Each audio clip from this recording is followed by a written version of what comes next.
Alright, ladies and gentlemen, Baron here. So while you're watching this, I'll probably be on my way to driving some real tanks, but I saw this and I had to make a quick video on it before I left for Texas to drive them tanks. But this right here is the Panzerbefehlswagen, I believe is the pronunciation. Please feel free to correct me if I'm wrong, but this went over in one of my other videos where I was trying to pronounce Befehlswagen. I believe is how you pronounce it in German, but I'm not really sure. So feel free to correct me. But this is the Tiger One with the Porsche turret, and it's the Tiger Porsche rather. And so you can see how the turret is a lot further up on the tank chassis than is on the Henschel version. There's a couple noticeable differences. Obviously the turret's the most noticeable difference. The second, if you look closely, is at the bogie wheels. The Porsche looks like it has kind of 6 bogie wheels, and the Henschel has, it looks like there's initially 4, but it has 3 different rows of overlapping, I don't know if you would call them bogie wheels, but I assume. But so they're different in that regard.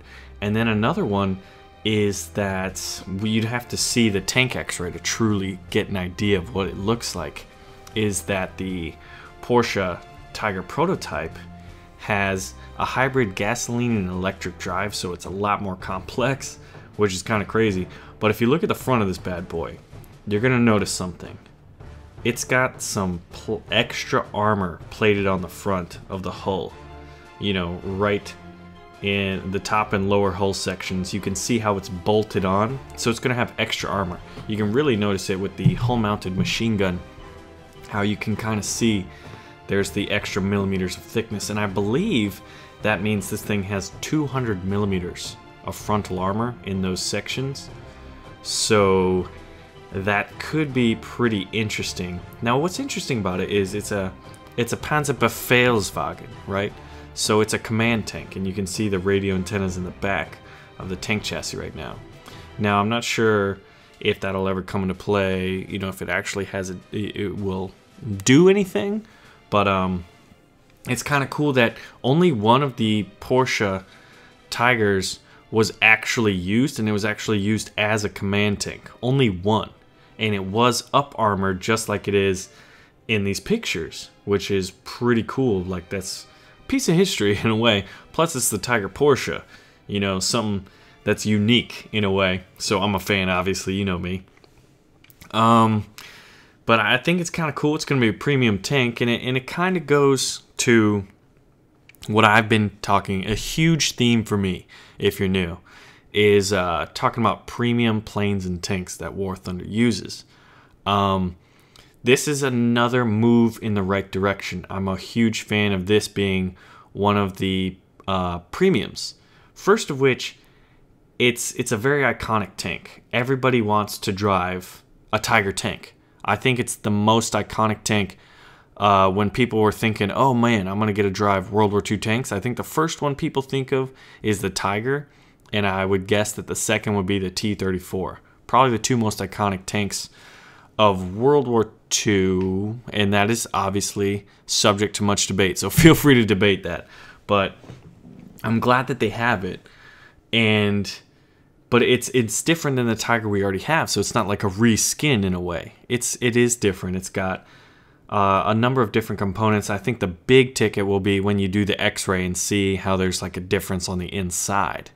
But it is heavier. It is much more armored in certain sections.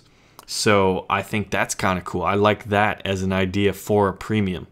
Like, those 2 sections don't make it like incredibly overpowered or anything. You still got I think the lower glacis. I'm not sure if you can't really tell in this picture, but I think it's just as weak as it was in, you know, the Tiger Henschel. But I think that's kind of cool. I'm still waiting for my German captured Charby 1 as a premium. That thing would sell like hotcakes. But I think this is a pretty good idea for Gaijin, because it's something we want.